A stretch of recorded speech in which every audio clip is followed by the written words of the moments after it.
Imagine waking up one morning and realizing your neighbor hasn't come outside. You knock on the door, no answer. You call their name, silence. You open the door and find them on the floor, with black marks on their neck, their armpits, their groin. The body is still warm. You step back, look out at the street, and realize it's not just your neighbor. It's the house next door. It's the family 3 doors down. It's the butcher, the priest, the mayor. In less than 48 hours, half your street has vanished. And nobody, absolutely nobody, knows what is killing you. This is not science fiction. This is not a horror movie script. This happened for real. It happened in hundreds of cities simultaneously, across every continent reachable by medieval trade. It happened so fast that the living barely had time to bury the dead.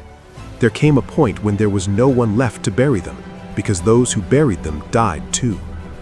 We are talking about an event so devastating, so absolute, so incomprehensible that even today, 7 centuries later, historians still debate whether humanity truly recovered. Not spiritually, not demographically, not psychologically.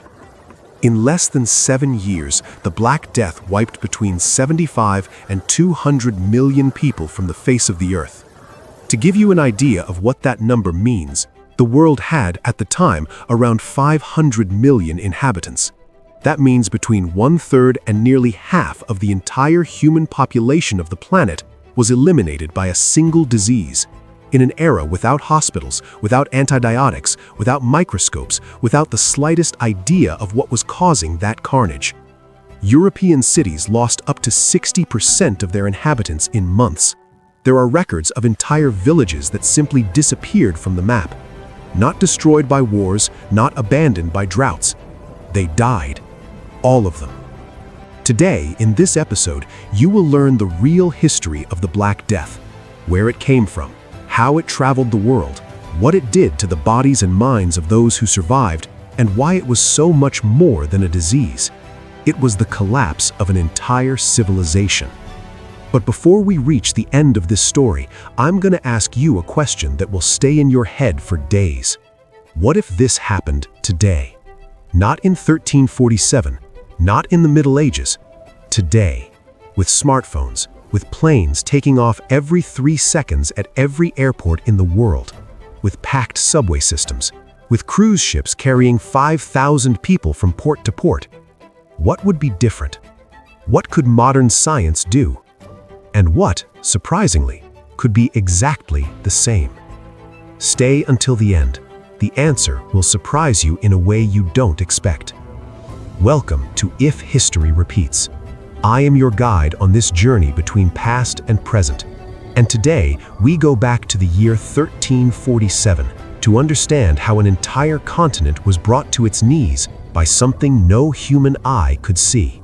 To understand the Black Death, you first need to understand the world in which it was born. The 14th century was not a primitive world. It was a world in full expansion. Medieval trade routes connected China to Europe, Central Asia to the Mediterranean, North Africa to the heart of the European continent. Camel caravans crossed the desert carrying silk, spices, and gold. Merchant ships sailed the Black Sea and the Mediterranean, transporting wheat, cloth, and salt. It was a globalized world in its own way, and that connectivity, which was the greatest strength of medieval civilization, would become its greatest weakness. Because when the disease found those roots, it didn't walk, it ran.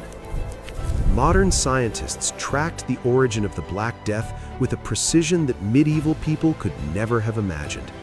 Through DNA analysis extracted from the teeth of victims buried 7 centuries ago, researchers identified the culprit, the bacterium Yersinia pestis, which lived silently in rodent populations on the steppes of Central Asia, possibly in the region that today corresponds to Kyrgyzstan and northern China. For millennia, it existed in balance with its animal hosts, causing no great harm. But around 1338, something changed. A combination of climate factors, rodent overpopulation, and increased human contact with wild animals created the perfect storm.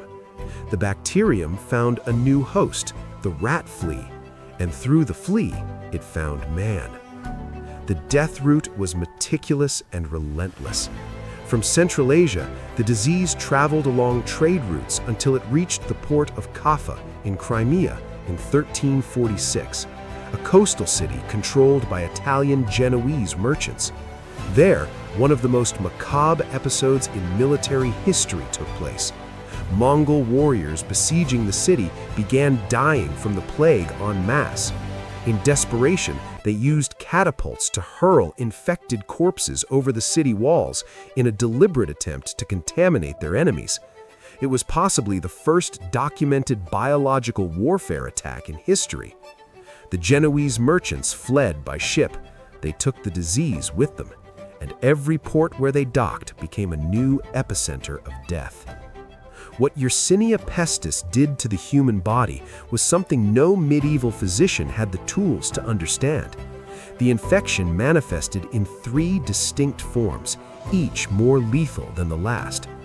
The bubonic form, the most common, attacked the lymphatic system, causing the famous buboes, painful, dark swellings the size of an apple in the armpits, neck, and groin. Fever rose to 40 degrees Celsius. The skin darkened from internal hemorrhaging. The pain was described by survivors as being burned from the inside. Without treatment, it killed between 30 and 75% of those infected within 3 to 5 days.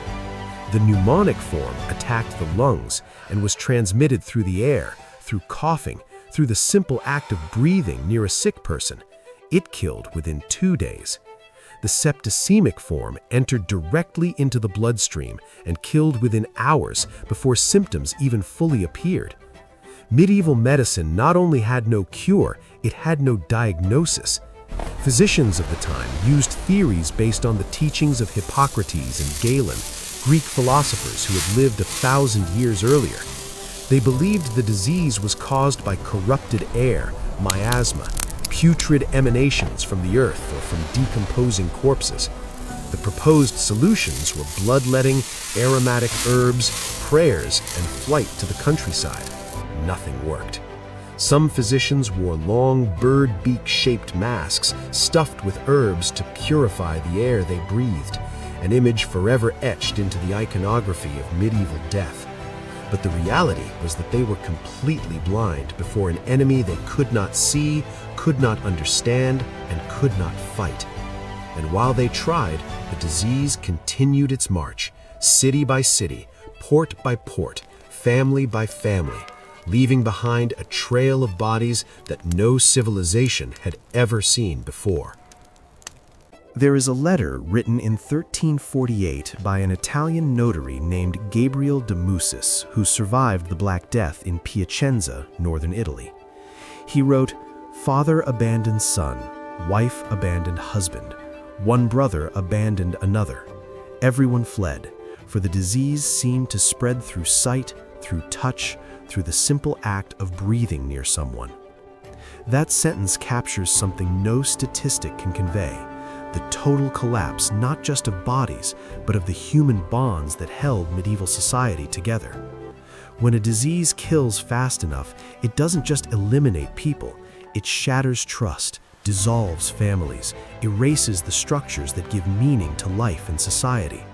And that is exactly what the Black Death did, with an efficiency that no war, no invasion, no tyrant had ever managed before. The collapse began with the most basic support systems. Medieval hospitals, administered by the Catholic Church, were the first to be overwhelmed. Nuns and monks who cared for the sick died alongside them. Priests who administered last rites to the dying contracted the disease and died days later. In many cities, the church simply stopped functioning, not for lack of faith, but for lack of living people to operate its structures. Entire cities were left without religious leadership, without legal structure, without administration. Markets closed, harvests rotted in the fields because there were no workers to collect them. Livestock roamed free because the farmers had died. Famine began to compound the disease, and what was a pandemic became a civilizational collapse in slow motion. The psychological impact on the surviving population was profound and lasting in ways historians still study today.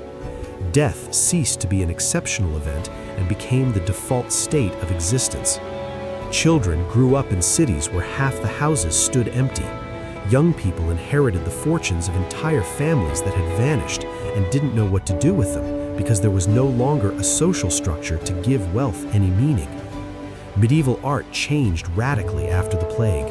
Paintings stopped depicting saints in glory and began showing dancing skeletons, decomposing bodies, death personified as a figure that took rich and poor equally. The danse macabre, that somber iconography of skeletons leading humans into the beyond, was born directly from the collective trauma of the Black Death. It was the art of a civilization trying to process the unprocessable. The social reaction to the crisis revealed the worst and the best of human nature, exactly as would happen centuries later in other pandemics, and exactly as it would happen today. On one side arose the flagellants, groups of men who marched through cities publicly flogging themselves, believing that physical pain could appease divine wrath and stop the disease. On the other side arose the scapegoats, and Jewish communities across Europe were massacred in pogroms throughout Central and Western Europe, accused without any evidence of having poisoned the water wells to cause the epidemic. In Strasbourg, France, 2,000 Jews were burned alive in February 1349, while the disease continued killing Christians and Jews equally, indifferent to religious boundaries and to the human atrocities committed in its name. Fear, when it has no rational answer, always looks for someone to blame. Always. But from the collapse, transformation was also born. The Black Death, paradoxically, was one of the greatest catalysts for social change in human history. With a third of the population dead, labor became scarce, and surviving peasants, who for centuries had been exploited by the feudal system, suddenly had bargaining power. They could demand higher wages, could refuse to work under servile conditions, could move between estates in search of better terms. Feudalism, the system that had dominated Europe for 500 years, began to crack under the weight of labor scarcity. The middle class emerged. The monetary economy expanded. Universities began to question the classical medical teachings that had failed so catastrophically. Within less than a century after the end of the plague, the world was moving toward the Renaissance, that explosion of art, science, and thought that would change Western civilization forever. The death of millions planted, in a cruel and involuntary way, the seeds of a new world. Before we enter the final part of this video, I need to be completely transparent with you about what comes next, because respecting your intelligence is one of the fundamental principles of this channel. Everything you have watched until now consists of documented historical facts, verified by centuries of academic research, archaeological records, DNA analyses extracted from real victims, and medieval documents that survived the passage of time. There's no speculation in what you have just watched. It happened. It is real. It is on record. But what comes now is different, and I need you to understand that difference before we continue. What we will do next is a realistic analysis grounded in modern science, epidemiology, microbiology, and real, verifiable public health data.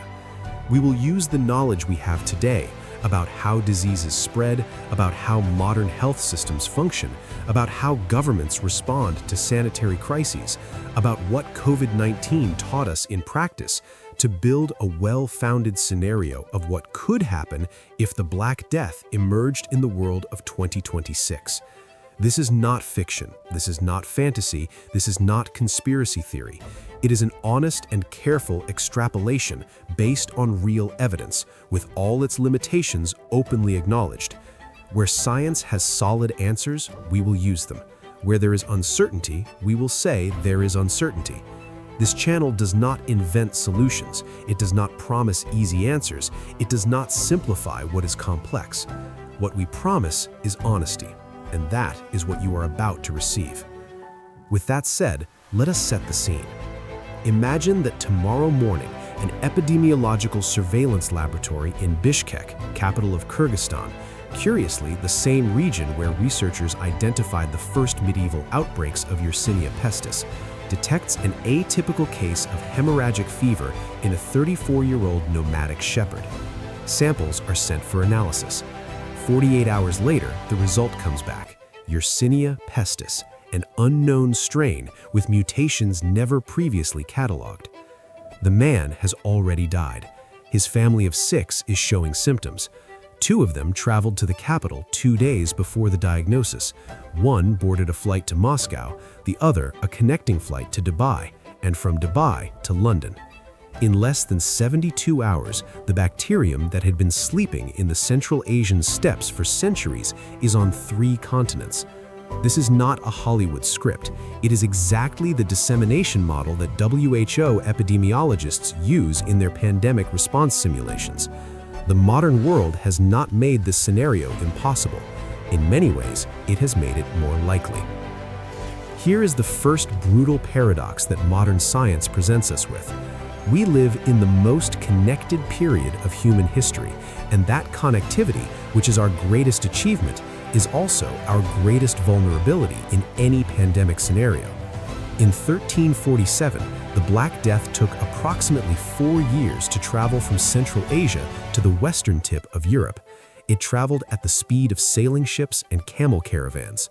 Today, a pathogen emerging at any point on the planet can be in every major air hub in the world in less than 36 hours, before any symptom even appears in patient 0. Dubai Airport processes more than 85 million passengers per year. London Heathrow more than 80 million. JFK in New York more than 60 million. Every passenger is a potential vector. Every flight is a dissemination route. The speed that connects us to the world also connects the world to our diseases. But before you think the modern scenario is necessarily more catastrophic than the medieval one, wait, because the story is far more complex than a simple comparison of speeds. The world of 2026 has weapons that medieval people could not even dream of, and some of them are so powerful that they would radically change the outcome of this story. But it also has weaknesses that we rarely discuss in public, weaknesses that COVID-19 exposed in brutal fashion and that most governments have still not corrected. In the next chapter, we will put everything on the scale: what would save millions of lives, what would still put us in danger, and what the final toll would be if Yersinia pestis decided today to resume its march through the modern world. Brace yourself, because some of the answers will surprise you, and not all of them will be comforting. Let us begin with what would work, and would work powerfully. The most fundamental difference between 1347 and 2026 is not medical technology, it is knowledge. In 1347, no physician in the world knew what was causing the disease. Today, we know exactly what Yersinia pestis is, how it works, how it kills, and, crucially, how to kill it. The bacterium is sensitive to common antibiotics such as streptomycin, doxycycline, and ciprofloxacin. Medications that exist at scale, are inexpensive, and available in virtually any pharmacy in the developed world. A patient diagnosed in time and treated correctly has more than a 90% chance of survival, compared to the medieval bubonic form's mortality rate of up to 75% without treatment. That single fact changes everything. The weapon humanity did not have in 1347 exists today, and it sits on a pharmacy shelf. The second great differentiator is early detection capability. The modern world built, especially after COVID-19, an unprecedented epidemiological surveillance network. The GARN, Global Outbreak Alert and Response Network, operated by the WHO, connects laboratories in more than 190 countries in real time. Modern genomic sequencing can fully identify and characterize a new pathogen in less than 24 hours, something that took decades in the case of HIV and months in the case of COVID-19, but that today, with next-generation sequencing technology, is a matter of hours. If the unknown strain of Yersinia pestis from our scenario were detected today, the first global alerts would reach every health ministry in the world within less than 48 hours of confirmation. Isolation protocols would be activated, contact tracing would begin immediately, and the laboratories of the world's largest pharmaceutical companies, which today have mRNA vaccine development platforms already operational since the COVID pandemic, could have a candidate vaccine in testing in less than 90 days. In 1347, humanity didn't even know the disease existed until it had already killed millions. In 2026, it would know within days. But here we arrive at the weaknesses, and we must be honest about them because ignoring them would betray the fundamental principle of this channel. The first and most dangerous weakness of the modern world is not scientific, it is political. COVID-19 demonstrated in brutal fashion that even with all available technology, the global response to a pandemic is only as strong as its weakest link, and there are many weak links. In January 2020, the WHO had sufficient information to declare a global emergency weeks before it did, and even when it declared one, several countries ignored or downplayed the alerts for weeks or months, prioritizing economies over lives. In a modern Black Death scenario, where the mortality rate without treatment is exponentially higher than that of COVID-19, every week of political hesitation would translate into hundreds of thousands of preventable deaths. Science would have the answers. Politics might not have the courage to apply them in time. The second weakness is inequality, and it runs too deep to be ignored. The antibiotics that cure the plague exist, but they do not exist equally everywhere in the world. The healthcare system of Singapore or Germany would respond to an outbreak of Yersinia pestis in a completely different way from the healthcare system of Chad, Haiti, or parts of South Asia where basic medical infrastructure is still precarious. In 1347, the Black Death did not choose between rich and poor. It killed everyone with equal efficiency. In 2026, a plague pandemic would have two completely different faces. In developed countries, with immediate access to antibiotics and robust health systems, mortality would be a fraction of the medieval toll. In developing countries, without rapid access to medications, with overwhelmed health systems and limited epidemiological surveillance infrastructure, the scenario could approach something far more somber. The disease would be the same. The outcome would be radically different depending on the postal code where you were born. And that is perhaps the most disturbing reflection that the history of the Black Death offers us when applied to the world of today. And so we arrive at the final question, the one left open since the very minutes of this video. Would humanity survive the Black Death if it arrived today? The honest answer is yes, but not without cost and not equally for everyone.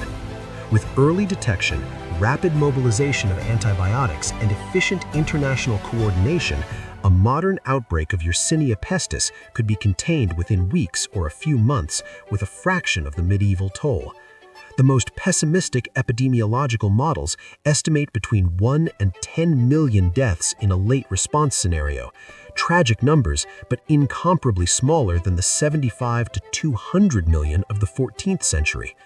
But those models assume that governments would act quickly, that antibiotics would reach those who need them, and the strain would be resistant to existing medications, a premise that the growing global crisis of antimicrobial resistance makes increasingly uncertain. The Black Death taught us that no civilization, however advanced, is invulnerable. COVID-19 confirmed that lesson. What we do with that knowledge, that is the only question that truly matters. Because history does not ask permission to repeat itself, it simply returns. If you made it this far, thank you. Genuinely. That means you are exactly the kind of person this channel was created for.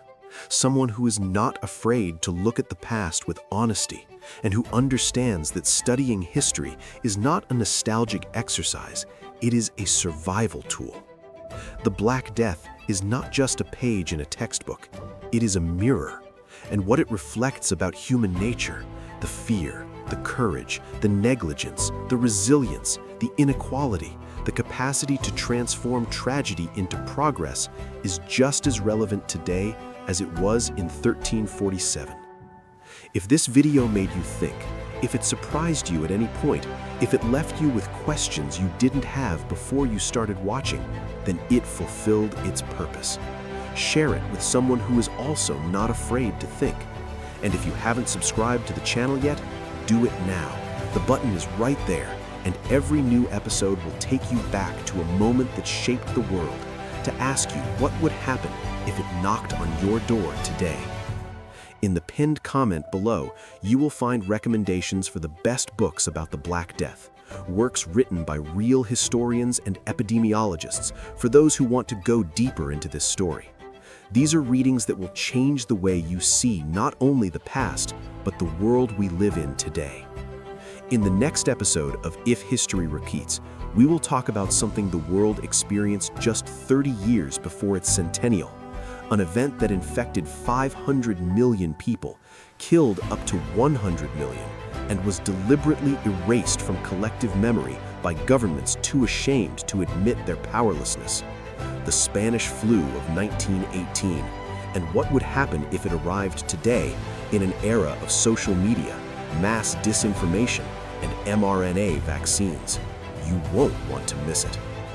I am If History Repeats, and history always has something to say.